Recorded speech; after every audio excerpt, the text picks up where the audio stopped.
Corporal James Fenton's hands were shaking as he stared at the last vial of morphine in his medical kit.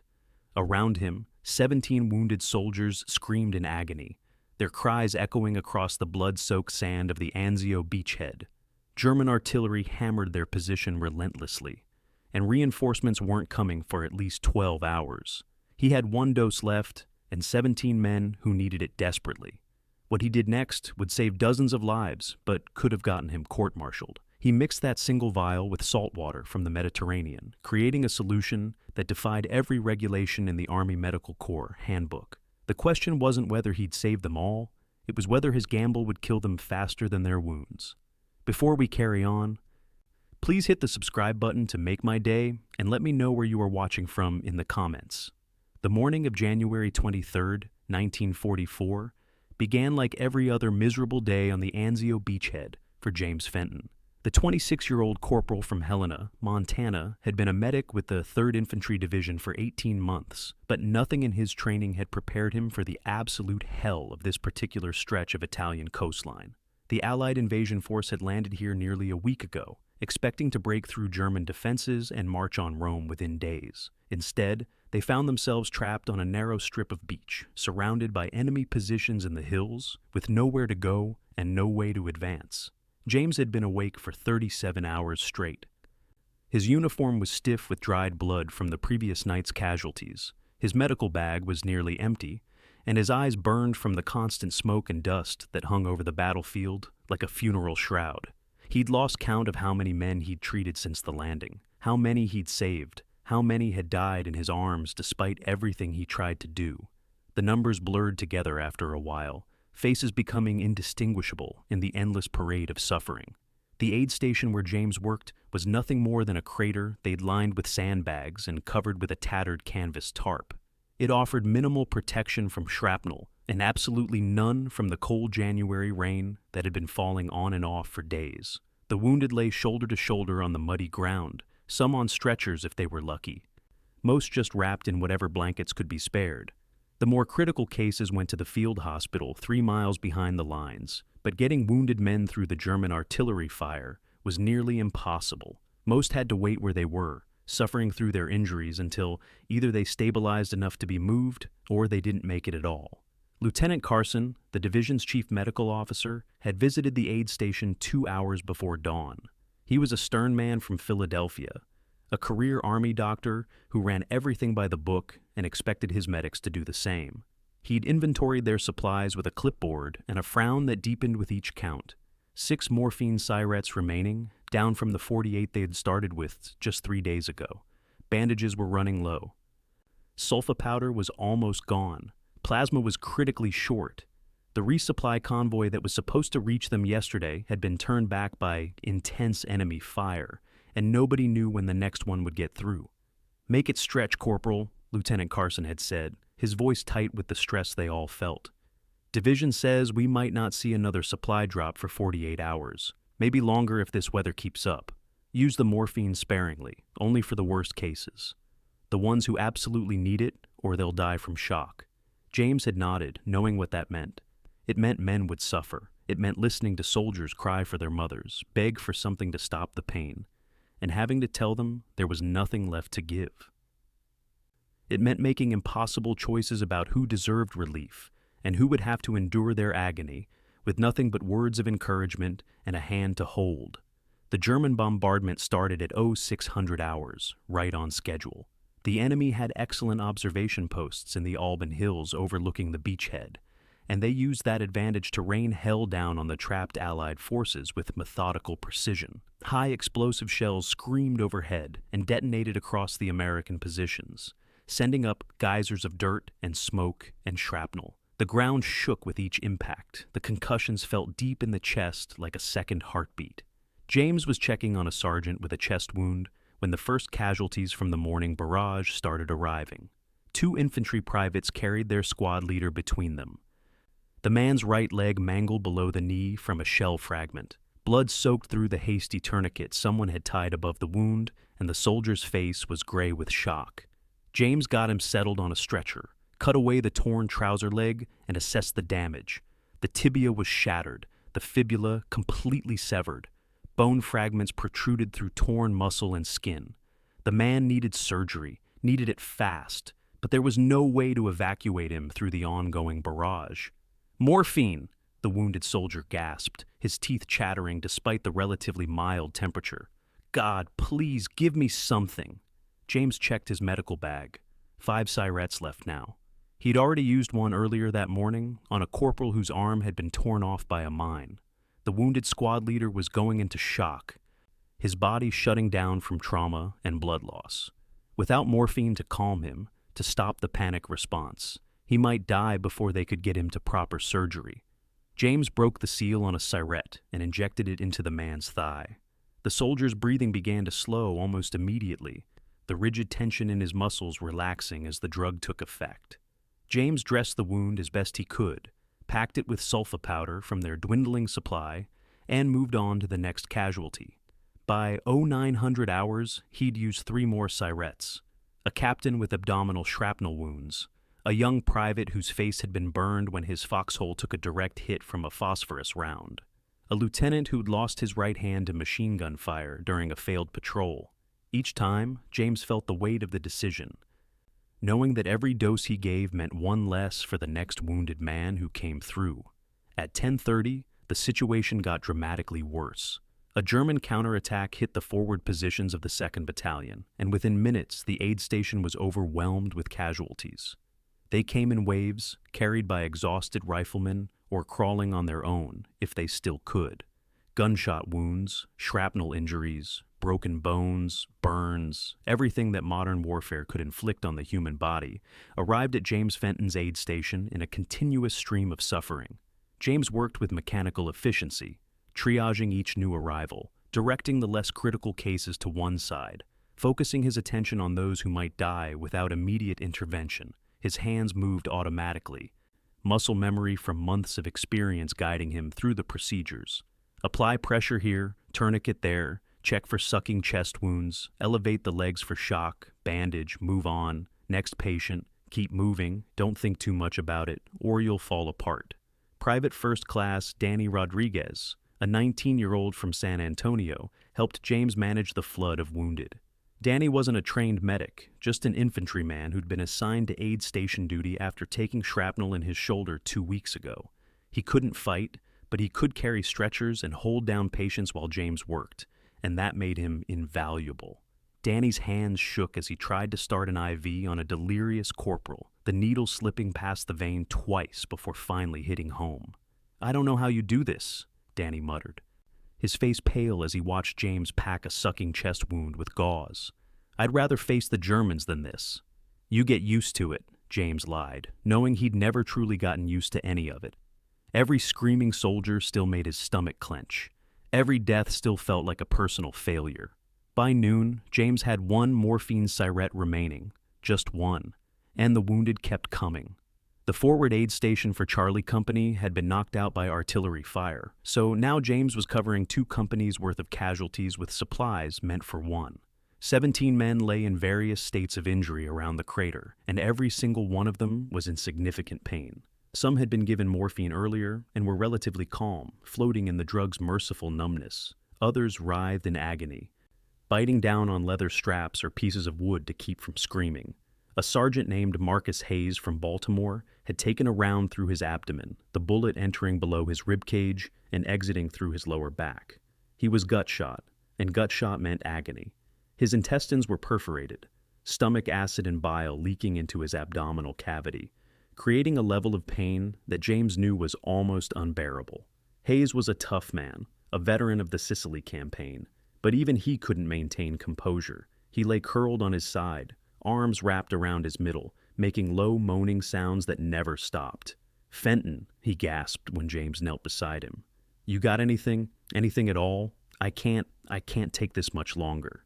James looked at the last morphine syrette in his bag, then looked at the 16 other wounded soldiers around him. The captain with shrapnel in his chest was starting to panic as fluid built up in his lungs. The burned private was going into shock. A newly arrived corporal with both legs broken was screaming so loudly that men 100 yards away could hear him over the artillery fire.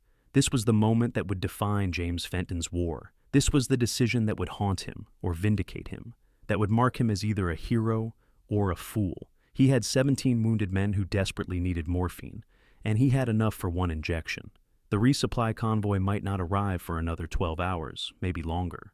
Lieutenant Carson had been clear. Use the morphine sparingly, make it last, save it for the absolute worst cases. But what happened when every case was the worst case? What happened when you ran out of options and men were dying not from their wounds, but from the shock and pain that came with them? James stood up and walked to the edge of the crater, where they kept the few remaining medical supplies. His mind was racing, turning over an idea that was either brilliant or insane. He wasn't sure which. During his training at Fort Sam Houston back in Texas, he'd learned about the properties of morphine, how it worked on the nervous system, how even small doses could have significant effects on pain perception and emotional state. The standard military syringe contained 1/6 of a grain of morphine sulfate, roughly 10 milligrams, dissolved in a small amount of water. That dosage was designed to provide powerful pain relief for severe injuries.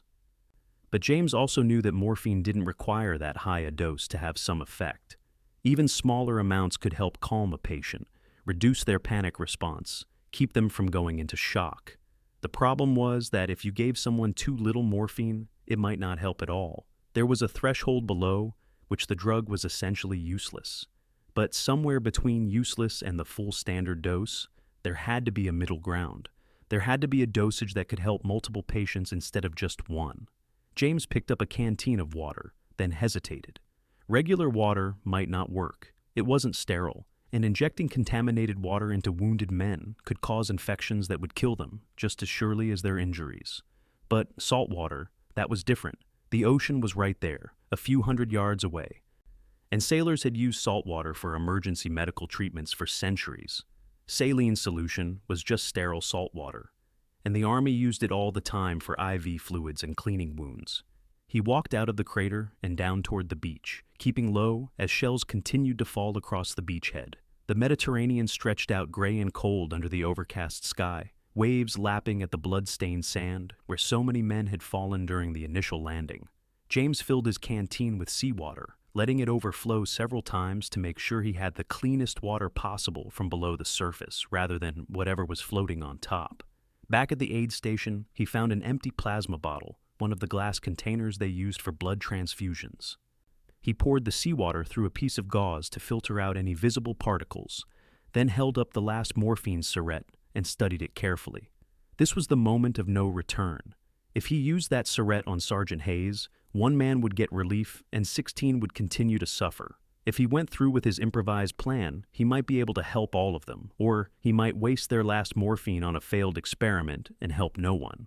James broke the seal on the syringe and carefully squeezed the contents into the plasma bottle. The small amount of liquid looked pathetically inadequate in the larger container. He added seawater slowly, swirling it to mix, trying to calculate the right dilution. He needed the morphine concentration to be high enough to have an effect, but low enough that he could give multiple doses. He settled on a ratio that would give him approximately 20 doses at roughly 0.5 milligram each. It was a guess, nothing more. He had no way to measure precisely, no way to know if it would work. Private Rodriguez watched him with growing concern. "Corporal, what are you doing?" "Something stupid or something smart," James replied. "I won't know which until I try." He filled a syringe with his improvised morphine mixture and knelt beside Sergeant Hayes.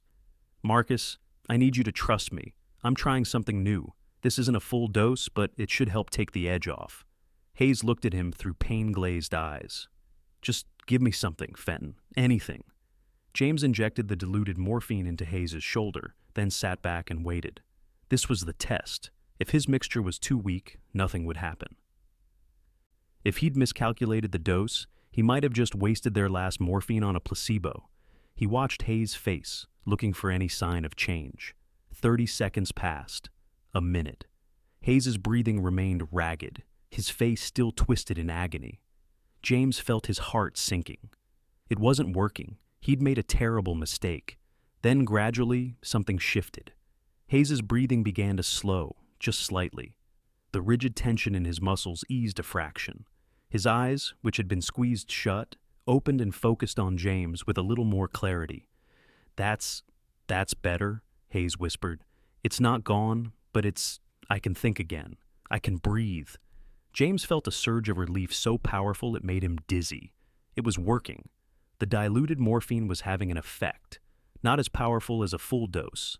Not enough to completely eliminate the pain, but enough to bring these men back from the edge of shock, enough to help them cope with their injuries until they could be evacuated to proper medical care. He moved quickly now, filling his syringe again and moving to the next patient. The captain with chest wounds got an injection, then the burned private, then the corporal with broken legs. One by one, James worked through all 17 wounded soldiers, giving each a dose of his improvised morphine mixture. Some responded quickly, their breathing calming, their panic subsiding. Others took longer, but eventually each of them showed some improvement. It wasn't a miracle cure. The men were still wounded, still in pain, still in danger. But they weren't screaming anymore. They weren't thrashing in panic or going into shock. They lay quietly, their bodies relaxed enough that they could rest, could save their strength, could give their bodies a chance to start healing instead of burning themselves out, fighting against unbearable pain. Private Rodriguez stared at James in amazement. "How did you know that would work?" "I didn't," James admitted. "I still don't know if it's the right thing to do, but it's better than doing nothing." The afternoon brought more casualties, and James's improvised morphine mixture proved its worth again and again. He carefully rationed his supply, giving each wounded soldier just enough to calm them without wasting any of the precious diluted drug. He made mental notes of who responded well to the lower dose and who needed a second injection to achieve the same effect. Some men, particularly those with more severe injuries, needed the equivalent of what might have been a full dose split across multiple injections. Others stabilized with just a small amount. By nightfall, James had treated 32 wounded soldiers with what should have been enough morphine for one man. 32 men who might otherwise have died from shock, who might have succumbed to their injuries because their bodies couldn't cope with the trauma and the pain simultaneously. Not all of them would survive their wounds, James knew that. War didn't offer guarantees, but they had a fighting chance now, a chance they wouldn't have had without his desperate improvisation. The resupply convoy finally made it through at 2100 hours, bringing fresh medical supplies including morphine, plasma, bandages, and sulfa powder. Lieutenant Carson arrived with the supplies, his face haggard from 2 days of dealing with the endless stream of casualties across the entire division. He surveyed the aid station, noting the unusual calm among the wounded men, despite the severity of their injuries. "Fenton," he said, pulling James aside. "Report. How many casualties did you process today?" 32 wounded, sir. 17 critical, all stabilized and ready for evacuation to the field hospital." Carson frowned, checking his clipboard. "According to my records, I left you with 6 morphine syrettes this morning. You should have run out hours ago. How did you manage to keep this many critical cases calm?" This was the moment James had been dreading. He could lie, could claim they'd found extra supplies or that the wounds hadn't been as severe as they seemed. But Lieutenant Carson deserved the truth. And more importantly, if James's method had merit, other medics needed to know about it.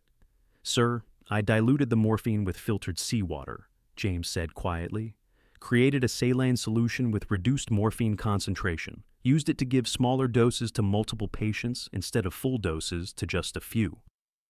The silence that followed was deafening. Carson's face went through several expressions in rapid succession: shock, anger, disbelief, and finally something that might have been grudging respect. "You did what?"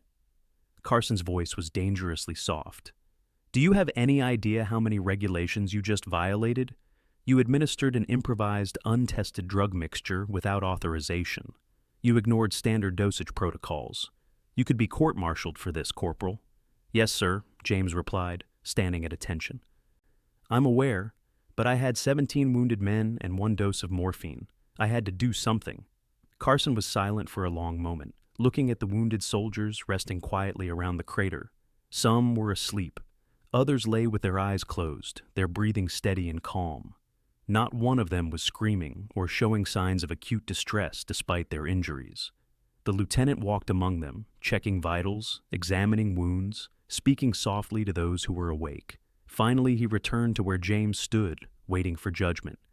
"Against every instinct I have as a medical officer, I can't argue with your results, Fenton. These men should be in much worse condition than they are. Several of them should be dead from shock by now. He paused, choosing his words carefully. I'm going to include a note about this in my report to Division. What you did was reckless and dangerous, but it may also have saved lives. Others will need to decide what to make of it. The next 3 weeks at Anzio were the longest of James Fenton's life. The beachhead remained under constant siege, German forces pressing from all sides while Allied commanders debated strategy. The casualties continued to mount, and medical supplies remained chronically short despite the best efforts of the Supply Corps. James continued to use his diluted morphine technique whenever regular supplies ran low, and word of his improvisation spread through the medical units along the beachhead. Other medics began asking questions, wanting to know the exact process, the proper dilution ratio, which cases responded best to the reduced dosage. James shared everything he'd learned, helping other corpsmen set up their own makeshift laboratories in foxholes and craters across the battlefield. Some doctors were appalled at what they saw as dangerous experimentation on wounded soldiers. Others quietly encouraged it, recognizing that desperate situations required innovative solutions. Private Rodriguez became James's unofficial assistant, helping to prepare the diluted morphine mixtures and keep careful notes on each patient's response to treatment. Danny had found his calling in the aid station, discovering that he had a steady hand and a calm demeanor that served him well in medical work. He talked about going to medical school after the war, becoming a real doctor instead of just a combat medic's helper. You showed me something important, Danny told James one night as they huddled in the crater during another German bombardment. Sometimes the rules need to be broken. Sometimes doing the right thing means taking a risk. Sometimes taking a risk gets people killed, James replied grimly. He'd been thinking a lot about the ethical implications of what he'd done, what he continued to do. Yes, his morphine mixture had saved lives, but it had also put wounded men at risk of infection from the seawater, of inadequate pain relief, of complications he might not have foreseen. The fact that his gamble had paid off didn't necessarily mean it had been the right choice to make. On February 15th, James received orders to report to the Division Field Hospital. He made the 3-mile journey through intermittent artillery fire, wondering if this was finally the court-martial Lieutenant Carson had warned him about. Instead, he found himself standing before a group of medical officers who'd gathered to hear about his improvised morphine technique. Colonel Richard Bradshaw, the division's chief surgeon, was a stern man in his 50s with silver hair and sharp blue eyes that missed nothing. He listened without interruption as James explained his process, demonstrating the dilution ratio, the filtration method, the dosage calculations. When James finished, the colonel leaned back in his chair and studied him thoughtfully. Corporal Fenton, what you did was medically unsound, militarily unauthorized, and ethically questionable, Bradshaw said slowly. It was also, in the circumstances you faced, probably the right decision. War forces us to make impossible choices. And sometimes the textbook answer isn't available.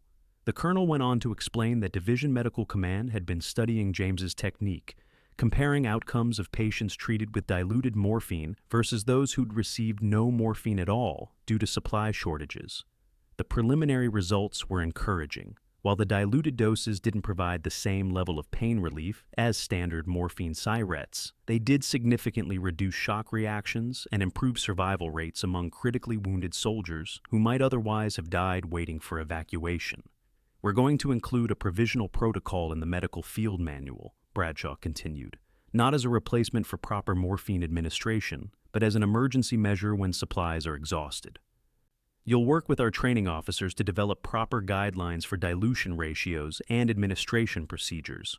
Over the following months, as the Allied forces finally broke out of the Anzio beachhead and pushed north toward Rome, James Fenton's morphine mixture became a standard part of combat medic training. The technique was refined, standardized, and incorporated into emergency medical protocols for situations where morphine supplies were critically short. Medical journals published articles analyzing the method, debating its merits, discussing the ethical implications of administering reduced-strength medications to wounded soldiers. Some doctors praised James's innovation, seeing it as an example of battlefield medicine adapting to extreme circumstances. Others criticized it as a dangerous precedent, arguing that medics should never deviate from established protocols regardless of supply shortages. The debate continued long after the war ended, but the technique remained in the field manual, a testament to one medic's desperate improvisation on a blood-soaked beachhead in Italy. James himself never quite decided how he felt about what he'd done. In quiet moments, usually late at night when sleep wouldn't come, he wondered about the roads not taken. What if he'd used that last morphine syringe on Sergeant Hayes alone? Would Hayes have been better off with a full dose of pain relief? What about the other 16 men who would have suffered without any medication? Was it better to save one man completely or to partially help 17? The war moved on, carrying James through the liberation of Rome, the invasion of southern France, and finally into Germany itself. He survived combat that killed many of his friends, treated thousands of wounded soldiers, and saw things that would give him nightmares for the rest of his life. When the war in Europe finally ended in May of 1945, Corporal James Fenton found himself in a field hospital in Bavaria, surrounded by wounded Germans and Americans alike, all of them just wanting to go home. He returned to Helena, Montana in September of 1945, a decorated veteran with a Bronze Star for valor and a commendation from the Army Medical Corps for his contributions to combat medicine. The local newspaper ran a story about the hometown hero who'd revolutionized battlefield treatment, but James deflected the praise, insisting he'd just done what any medic would do in the same situation. For years afterward, military medical instructors taught about the Anzio morphine technique, using it as a case study in creative problem-solving under extreme pressure. The method was refined and improved, incorporated into protocols for mass casualty situations and disaster response. What James had improvised in a desperate moment became part of the foundation of modern emergency medicine, a reminder that sometimes the most important innovations come from people who refuse to accept that nothing more can be done. James Fenton lived a long life after the war, working as a pharmacist in Helena and raising 3 children with his wife Margaret, a nurse he'd met at an army hospital in England.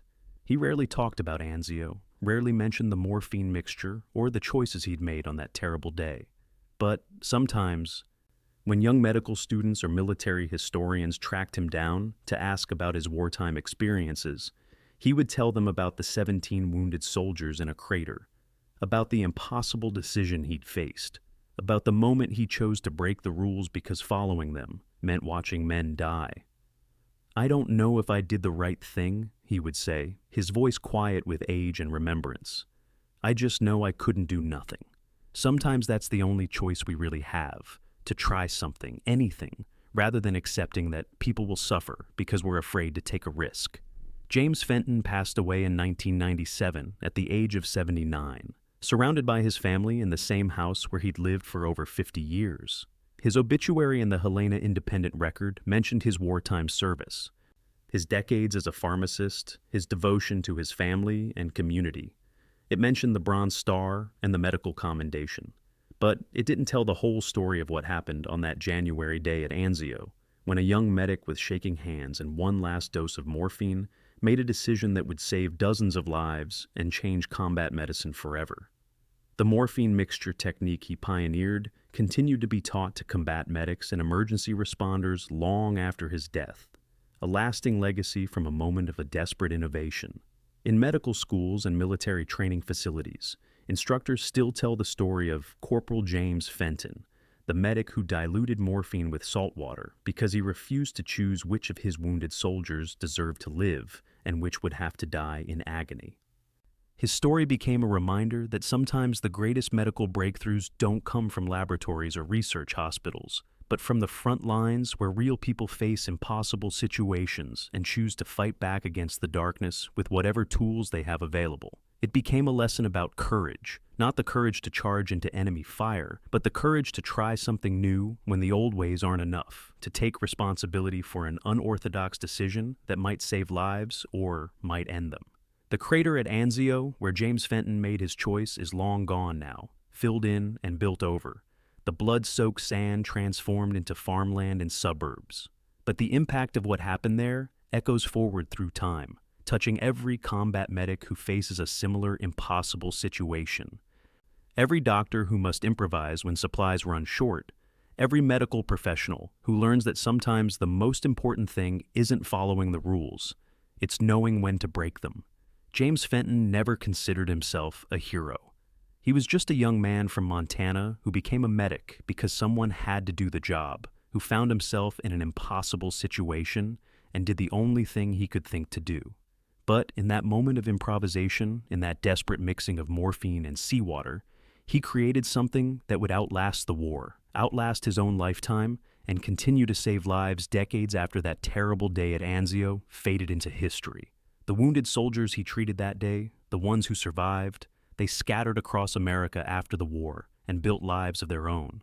Some became teachers, some factory workers, some businessmen and fathers and ordinary citizens who rarely spoke of what they'd endured. But they remembered the young medic with steady hands and kind eyes who'd refused to let them die, who'd found a way to help when help seemed impossible.